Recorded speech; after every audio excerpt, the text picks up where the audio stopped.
Magandang hapon po mga kababayan. Nandito tayo ngayon papuntang Calatrava, no? Habang tayo ay naglalakbay sa dang ito mga kababayan, meron tayong napansin na napaka-cute ng bahay, no? And then babaan natin mga kababayan, binabaan natin ngayon mga kababayan at puntahan natin kung may tao ba yung bahay na yan. Tara mga kababayan.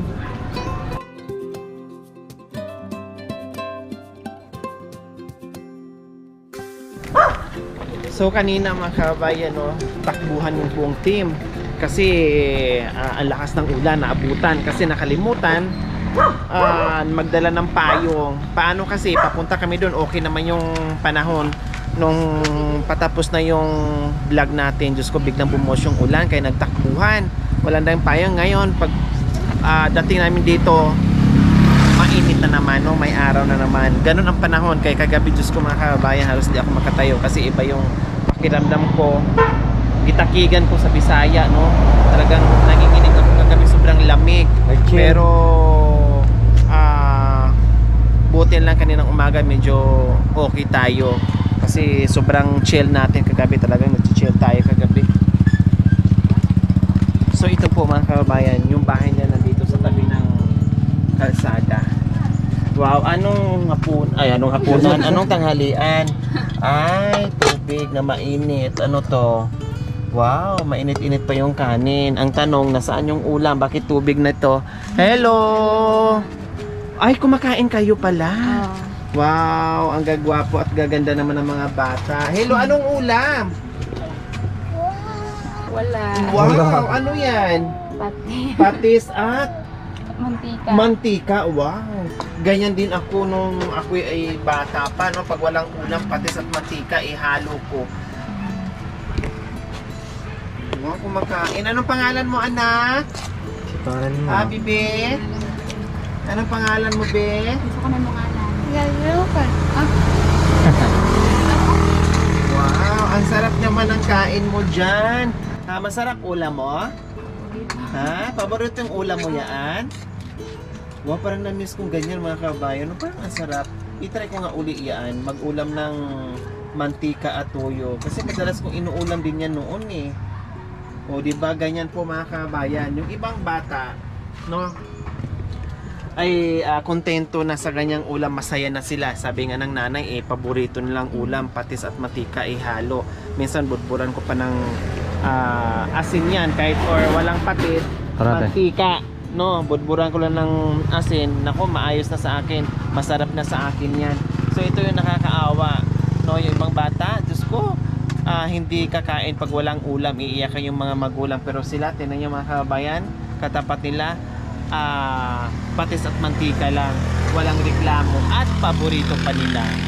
Yung ibang bata nagsasay ng pagkain, no, nagiiwan pag kumain sa mga restaurant or sa mga masasarap na pagkainan, magiiwan ng pagkain. Samantalang meron mga bata na masaya na sa toyo at mantika na ulam. Kaya pag meron tayong pagkain, may pambili tayo ng pagkain, wag tayong magsayang ng pagkain, no? Kasi maraming nagugutom. Tapos tayo may pambili, magsasayang. Sayang naman yung pagkain, 'di ba? Sayang yung grasya. Kumusta? Anong pangalan? Anong pangalan mo? Ako, Gia. Dito ka. Dito, dito. Sige lang. Kaon pa ka. Dito ka, dito ka. Ako dito. Dito. Wala na, unod? Anong pangalan mo? Gia. Gia. Si Ate Gia, ilang taon ka na? 25. 25 ka lang. Ito, anak mo. Babae, tapos lalaki. Puros babae. Babae Ay, din? babae ba to? Puro babae.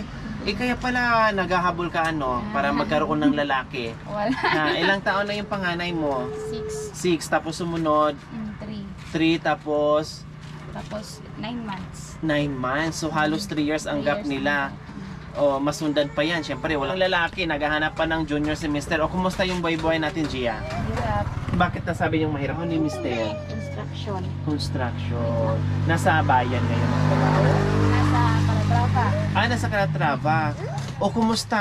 3 anak. Construction yung trabaho. Tuloy-tuloy naman yung pagiging construction niya. Okay naman. Magkano ang arawan? Bali, 300. 300. Per Tapos, day. per day.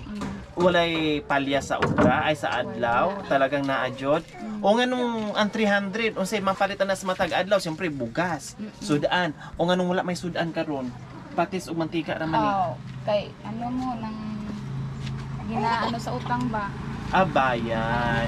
So yung 300, Nagbayad na kami. kumbaga sa 300 Gia na kinikita ng mister nyo, siyempre bawasan pa yon pambayad sa utang. So magkano lang natitira? Minsan, ano, tag 500 or 800, umama na. Ang sa isa ka semana? Isang linggo. Sa isang linggo. Isang linggo. Lingguhan ang sweldo. 300 ang araw, lingguhan ang sweldo. Ay ang matitira sa inyo 500 or 800 kasi nabawasan na sa utang or bali, no? Or utang sa tindahan. So ganun po mga kabayan minsan, no? Kasi mga kabayan, pag arawan mo ay 300, syempre lingguhan ang sahod tulad sa asawa ang mister ni Gia.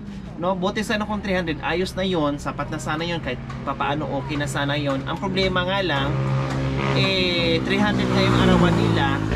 Kumakain sila sa araw-araw, 4 sila kumakain, ay 5 silang kumakain, no, kasama yung mister nila, kasama yung mister niya. Tapos yung sahuran is lingguhan lang. Siyempre, habang wala pang sweldo, mangutang ka muna, babali ka muna para meron kang pambili ng pagkain at meron makakain yung mga bata.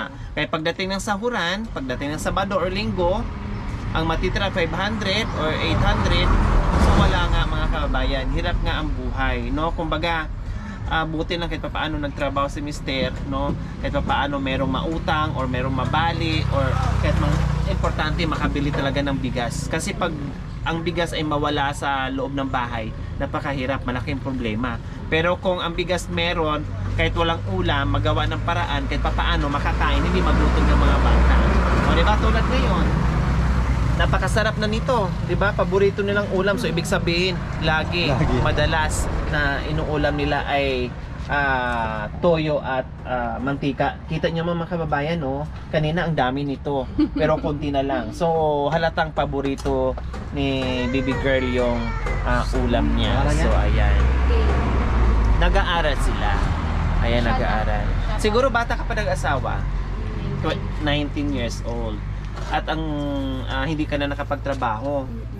Pagkatapos mag-aral, nag-asawa na. Wala. Hindi ako nakagraduate ng school. Balik Hindi mo trabaho na... ako agad. O tapos, Doon ko yung asawa. o kumusta ang buhay ngayon na may asawa? Sobrang hirap. Bakit nasabi yung mahirap? Siyempre, hindi lang sarili mo ang kinabuhay mo. May mga anak ka na. Ibig sabihin, sa salita mo, mas mahirap ng buhay may asawa kaysa sa buhay mo noon na nagtrabaho ka sana. O, okay lang yun. Importante, masipag naman yung mister mo at kailangan magiging masipag na lang, no? Magiging matyaga at madiskarte para malabanan yung hirap. At syempre, iwasan na rin yung pagdami ng mga bata, no? Okay na to, maano na to, kahit walang babae, ganun, parehas lang yun. Wala. Kahit sabihin mo walang babae, kahit Lalaki. sabihin mo walang lalaki, okay lang yun, parehas lang din yun, no? Kasi minsan, ang nangyayari, pag walang babae, pag walang lalaki, hinahabol nila. Hanggat dadami, aabot ng 10 o 100. O kundi lalong mahirap yung buhay, paghabol ng habol, ang magiging kawawa, yung mga bata, hindi yung mga magulang. Kasi pagdating in the future, sila naman mag-aasawa, sila naman magkaroon ng buhay. Yung buhay natin, parehas din sa kanila, magiging ganyan yung buhay nila. O, di ba? Mahirap. Kumbaga yung hirap natin, wag na natin padana sa mga bata. Kailangan tayong mga magulang, iisipin din natin kung paano ang kinabukasan ng mga bata. O, di ba?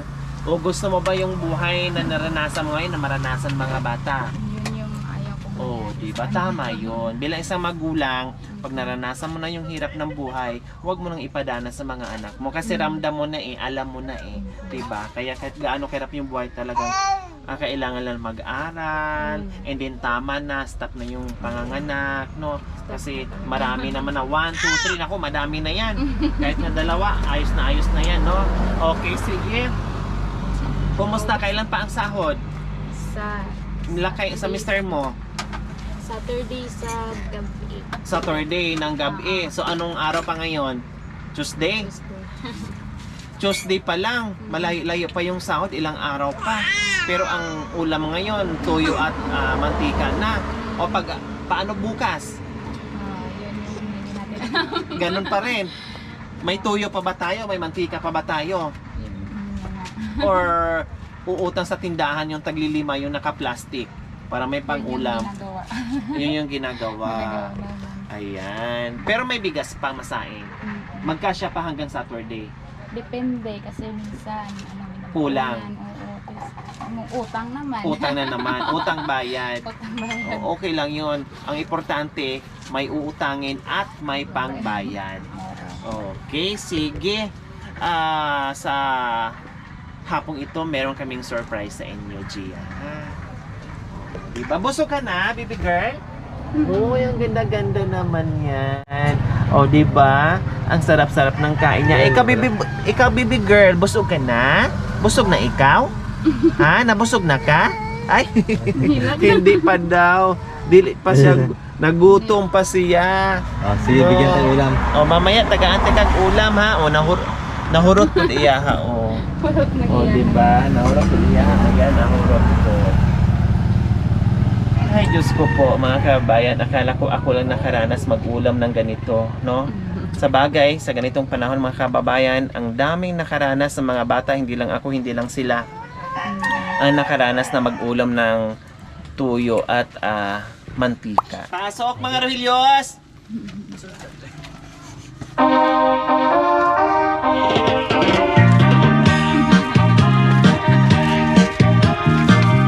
Sige, oh. Ayan, pasok kayo sa aming bahay. Ano-ano nga ba ang pagdadala natin? Jacoy? Mga sorted groceries na dito. May mga pagkain na dito sa mga bata. May kapigatas, yan. At meron kayo dito ang paborito niya na toyo at mantika. Yan, mga pagkain na pabata dito. Mga biskuit. Ayan. Yes, ano pa yan, Makoy? Meron pa isang sakong bigas kayo dito. Oh. At hindi lang yan. Meron pang isang tray itlog, no? Yes, ano yan? Pwede May nyo, isang tray pwede nyo pa. ilaga, Oo. pwede nyo prito. Yan, sa side Ayan, pang ulam ng mga marami bata. kayong pagkain dito, ha? O, kahit pa paano hindi na mag-uulam ng toyo at mantika. May mga assorted groceries na tayo dito, mga dilata natin.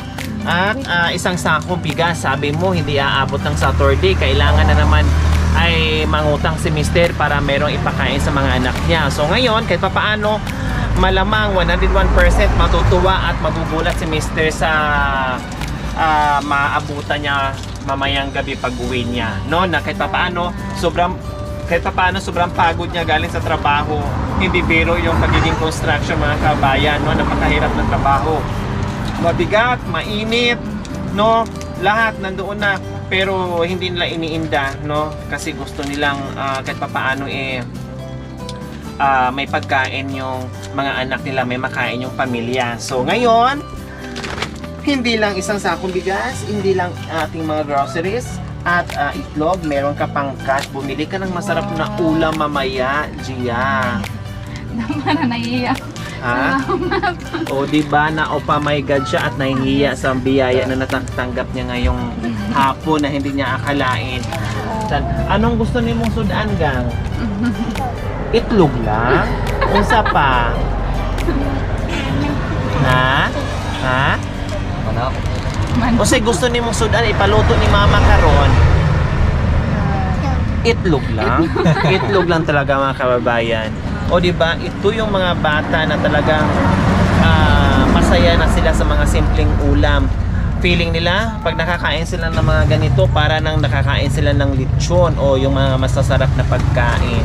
Simpleng kahilingan. Salamat sa mga tao nga nagtabang or sa mga gusto nga magtabang ba ng mga tao. Wala gid ko nag-expect na pag yung mga tao nga gaganahan manabang pareha ninyo mga pasalamat jud ko ninyo kay dako na kaayo ni nga tabang ang inyong salamat jud ko ninyo kay dako na kaayo ni nga tabang ang inyong ihatag ng Oh, syempre mag-ingat din kayo dito, Gia, kasi nandito kayo sa tabi ng kalsada, delikado. talaga yung 'Di ba? Pag siguro pag sa gabi yung natutulog kayo, lalaki yung dadaan yung mga malalaking truck, inuuga to yung bahay nyo.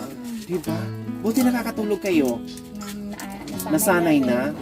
Kasi ngayon pa nga lang, ramdam mo yung uga ng pag dumadaan yung mga sasakyan. Serious. Lalo na siguro yung mga truck talaga na yung mga mabibigat, no? Yung mga malalaki. Pero ingat kayo dito, ha? Kasi delikado. Okay, maraming salamat po sa ating mga sponsors, subscribers, followers, YouTube members, viewers, commentators.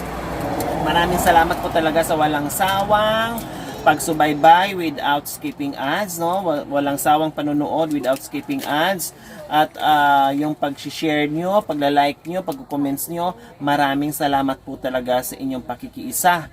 Lalong lumalaki yung ating channel dahil po sa inyong lahat, no? Na walang katapusan, walang hangganan na pagsuporta na binibigay nyo po sa amin. Maraming salamat po. Kaya sa hapong ito, no, meron na naman tayong napasaya. Nawa ipagpalain pa po tayo ng Panginoong Diyos. Araw-araw nawa ibigyan pa po tayo ng kalakasan ng katawan sa araw-araw. Nawa ibigyan pa tayo ng mahabang buhay. O pag sa ganun, marami pa tayong matulungan na kagaya nila. Maraming salamat po. Mga kababayan, huwag niyo pong kalimutan, paki-share, subscribe sa aking YouTube channel, Lori Aquino Talita. Maraming salamat po, Gabi sa Sol. Bye!